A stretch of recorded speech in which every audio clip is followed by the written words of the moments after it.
there are 20 million light years of space, and that's just what we know about so far.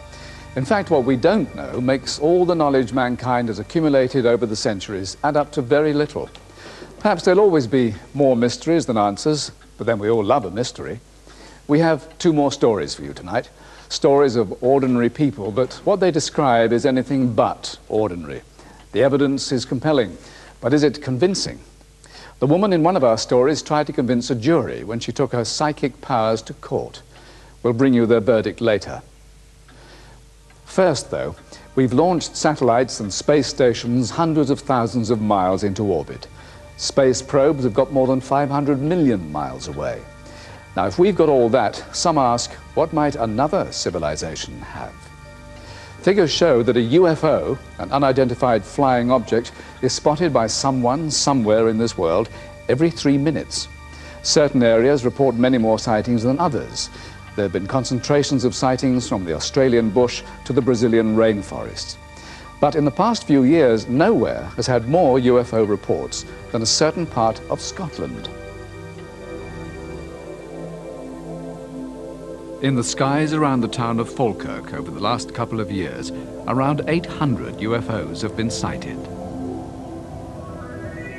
It's a phenomenon which has reached such proportions that anxious locals have called a public meeting. They want to know the truth. What's behind the sudden upsurge? There was a cloud in the sky, pretty low down, and a large revolving lights. Tended to sort of flare up and then dull down again, as if a light was turning towards me and then turning away again. Suddenly it started to move away, not very quickly, and then suddenly collapsed in on itself and disappeared. The fact remains, however, that UFOs are real. Of that there is no question, but it is what they are or represent that is the question. Hundreds of people have phoned me regarding strange sightings in the sky. I know these people personally. I mean, they're not going to make stories out like this. I mean, they've actually faced a lot of ridicule, and they've showed a lot of great courage coming forward and stating that they've seen something which nobody can define and nobody can give an answer for. Most sightings have been close by Falkirk in Bonnybridge. Once occupied by Romans, later known for its iron foundries, Bonnybridge now has a bizarre new claim to fame. It's been blitzed by UFOs. Ray and Kathy Prosek were driving along the motorway nearby. As they approached a viaduct spanning the road, they say they saw an object the size of a jumbo jet hovering above it. I could see it was triangular in shape, and there was a light at each corner. We passed underneath the viaduct, and looking back there, sitting on the other side, was another craft, and it looked like a mirror image, the way they were pointing towards each other. It didn't look like anything I'd ever seen before, so of course you automatically think, you know, UFO. Driving home to neighbouring Larbert, Neil Malcolm says he was followed by a ball of light. I got the fright of my life, really. I knew it wasn't anybody's headlights or anything because it lit up the full interior of the car. He rushed in to tell the rest of the family. As they went to look, Neil's wife Lorraine grabbed her video camera. And I zoomed in and I wasn't sure what I could see. I mean, you know what a helicopter and a plane looked like, it definitely wasn't anything like that. And I had to stop because it disappeared behind the building. Studies of the video have been unable to explain what it shows.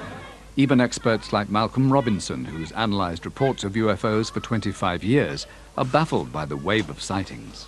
We check with airports, we also check with the local police.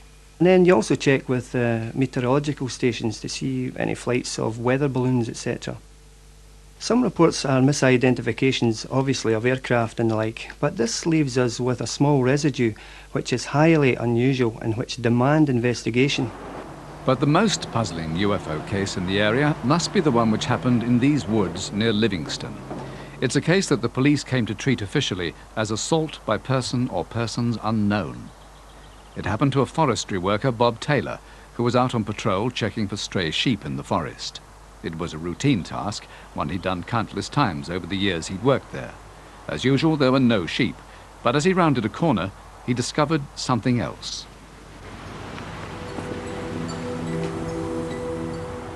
What the? A huge thing with a big round dome, a very dark grey colour, and it had a big flange going all the way around. I could see arms sticking out of this flange with what I took to be blades on the top. Two balls came out, two balls, I think they'd be about 3 feet in diameter with about 6 spikes. They came right up beside me. I remember feeling a tug at that time. Bob Taylor can't remember exactly what followed. The next thing he does remember is lying on the ground, dazed and bleeding.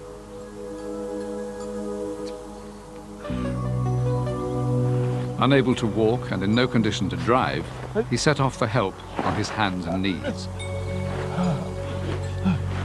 By the time he arrived home, he was in a state of near total collapse. Bob, what happened to you? I'm needing a drink. I'll get you right, honey. He looked quite shocked, and he was drained. He was right white, and his face was dirty. Was it the lorry? Did you have a crash? I was attacked. You were attacked? Aye. And he said, I've been attacked. And I said, what with? And he said, a spaceship. And I said, oh, goodness me, there's no such a thing as a spaceship. I'm going to phone the doctor. You must have fell and hurt your head. Bob's wife called his boss, Malcolm Drummond. He went to the forest and he found Bob's abandoned truck. And that wasn't all. In the clearing, he found impressions had been made in the ground. There is no doubt in my mind that these marks were made by a perfectly solid, heavier-than-air object. They had been made by some machine which had come vertically downwards. I think there's no doubt about that. The area was fenced off and police began an intensive search. They found nothing. It was one of the most puzzling cases Detective Inspector Ian Walk has ever come across. I couldn't believe it at first. The ground was soft and there were no signs of the tracks having come from somewhere or having went anywhere. They just seemed to have arrived. Near the caterpillar-type tracks were holes in the ground, 3 inches deep, 40 holes in all. At first I thought they were possibly being made by equipment that would be used by the Forestry Commission, but we went to their premises later that day, examined all the vehicles, and nothing at all matched. So what else could have caused the marks? One theory begins with the laying of water pipes in the forest and goes on to explain what Bob Taylor saw, a theory developed by science writer Stuart Campbell. He thought he saw a spacecraft, because that was the only logical explanation to him, sitting in a clearing, but it was a magnified image, in my opinion, of a planet millions of miles away. But what about Bob's injuries? The theory continues that the sight of the mirage triggered an epileptic fit. It caused him to be paralysed, he couldn't speak, and of course he was unable to walk. These are symptoms of that. Was it in the forest? But Bob hadn't suffered from epilepsy before, and those who know him have no reason to doubt him. Bob Taylor was a straightforward forester who had worked here for many years. He had no illusions of any kind, and he's not the sort of chap who would have invented a story like this. Then there were the rips in the trousers Bob Taylor was wearing. Rips, he claims, were made by probes from the UFO. The trousers were sent to the police laboratories to be put under the scrutiny of forensic expert Lester Knibb. There was 2 sets of damage predominantly, close enough to be considered symmetrical. It's obviously been caused by a lifting action. It's not the sort of action that's caused by a fall. The tear would normally be down the trousers. Certainly the story could fit the bill, that some object or objects had moved across a clearing towards him, attempted to lift him up and carry him off. Even to this day, we're completely baffled of 1, who assaulted Mr. Taylor, and 2, what made these marks on the ground. This is only one of the many local UFO cases which remain unsolved.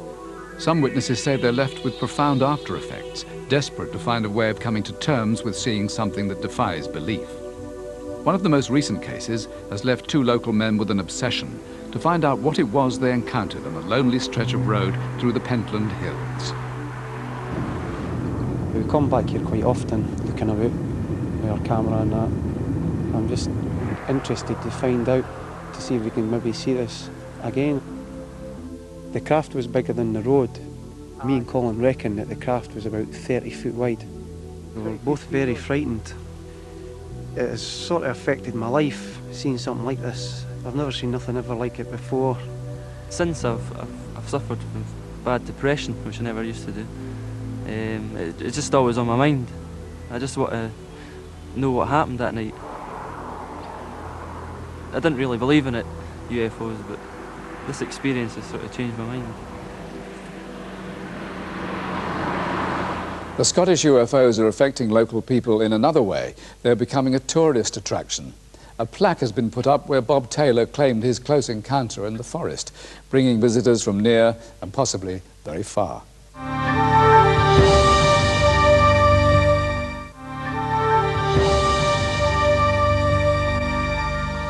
Medicine has learned many ways to deal with human pain. Consciousness can be wiped out in an instant by powerful anesthetics. For centuries, Chinese acupuncturists have inserted tiny needles into their patients' skin. Nobody knows how a needle in the ear can prevent back pain, but many Western doctors have come to accept that it can. And hypnosis can be used to paralyze the nerves which carry pain signals. Without painkillers, most modern surgery would be unthinkable. So imagine the reaction of an American doctor whose patient said she wanted him to operate without anything to stop the pain. I'm fine.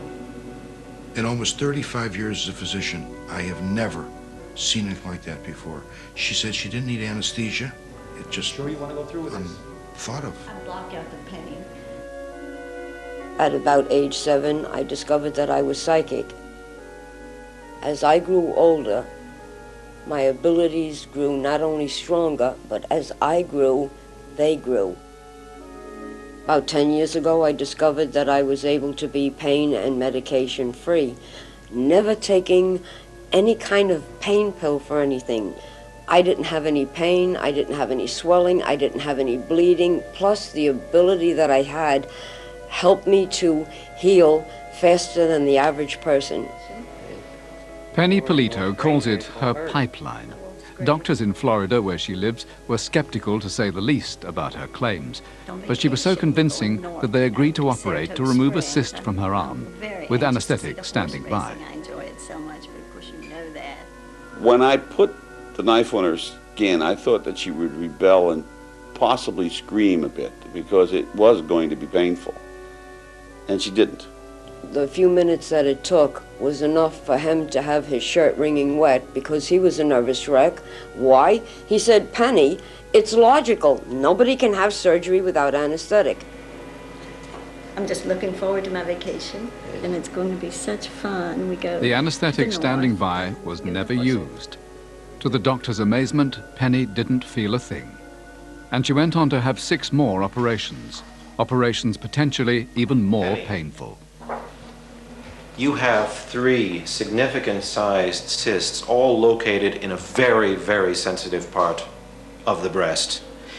I can't see any reason in the world why anyone in their right mind would want to do this surgery without anesthesia. I can do it. I can. I've done it before. I've seen many phenomenal things. Nothing compares to this. I imagine the pain would be described as excruciating. In another operation, Penny had to have a toe amputated. I didn't sleep for a week before we did this because I didn't believe it could be done, and I was very nervous. But in spite of Dr. Willens's fears, Penny still refused anesthetic. I asked her, did she feel pain? She always told me no. I feel nothing. We cut the skin, we cut deeper into the tissue, and we cut the bone and remove it. After I got the bone out, she says, I want to see what other people feel like. She says, I'm going to pipe out for a minute. He says, oh my God, that's terrible. So could Penny Polito really have been using psychic power to block her pain?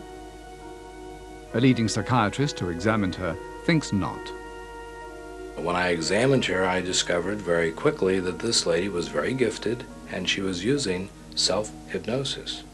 She would go into a trance or hypnotic state quickly and spontaneously, and as a result, turn off sensation to that part of her body. But those who've operated on her disagree. Most people in a hypnotic state are quieter. They lay back and they don't ask too many questions. But she was lively, she was wide awake, she was trying to sit up. She was joking with the staff, she was joking with me, she was telling stories. If not hypnosis, could she have taken something? She showed absolutely no signs of clinical use of any kind of drug. Or could she have a medical condition which made her unable to feel pain? I don't know of any medical condition that blocks out pain. And it's my understanding that she has the ability to block it out, and if she didn't do that, she would feel pain. Penny Polito claims to have other psychic powers too. To thank Dr. Willens for agreeing to operate, she decided to make him a gift. I told him that I would make him a winner at Las Vegas at the gaming tables. And I would share the knowledge that I had with him telepathically. An ace! It's like the bets were placed for me, and whatever I did was absolutely correct. If I needed an 8, the next card was an 8. It was like magic. Hey, blackjack, blackjack. Dr. Willens won several $1,000s, but surely it was just luck. And I finally figured out how to win money. So the following week, I went over to the Bahamas and tried the same thing, but just, I didn't win. Give me one more here. If Penny had such powers, though, surely they had much greater potential. It would have benefited all mankind if we could have found out the how and the why. Then burn victims and cancer patients could have been pain-free, just like me, would have been my gift to mankind. But that wasn't to be. One day she was shopping in a do-it-yourself store.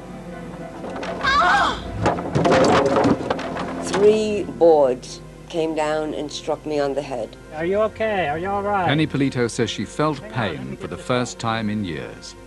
It was a shock, but she seemed to recover. She forgot about the accident and went ahead with another operation. But this time, her powers were to fail her. Towards the end of the surgery, I began to experience feelings I shouldn't have. And that was the first indication to me something was wrong. By this time, I realized that the ability was lost, and it never came back. It was then that Penny took a step which would make legal history. She took the DIY store to court, claiming damages not just for physical injury, but also for loss of psychic pain-blocking powers. A few days before the trial, the store offered her $17,000 to drop the case. But money wasn't all Penny wanted. I wanted to legally prove that something, no matter what anybody wants to call it, did exist. Court is now in session.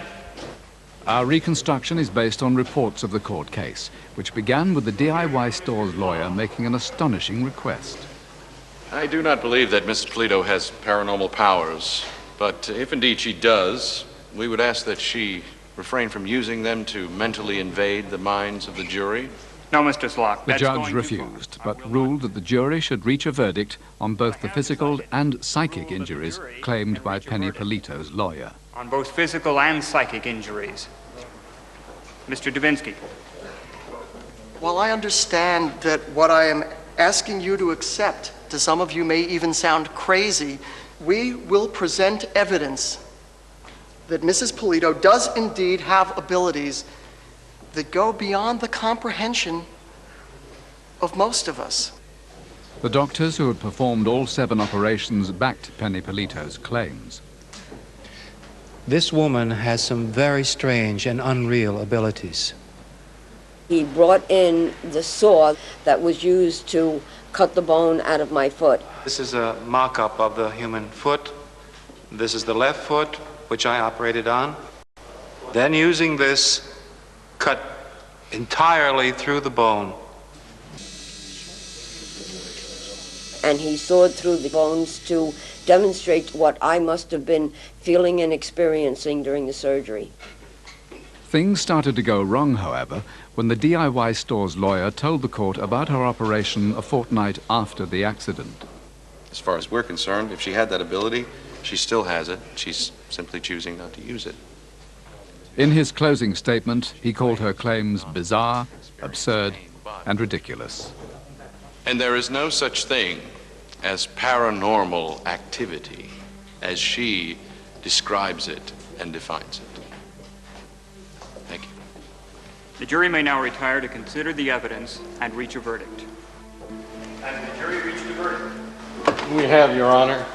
We, the jury, found that the plaintiff, Mrs. Polito, did indeed suffer physical injury as a result of the accident at Home Depot.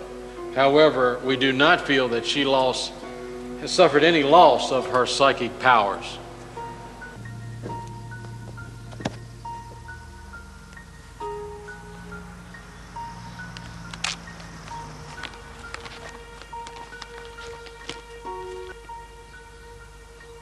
I read that the jurors believed that the power existed.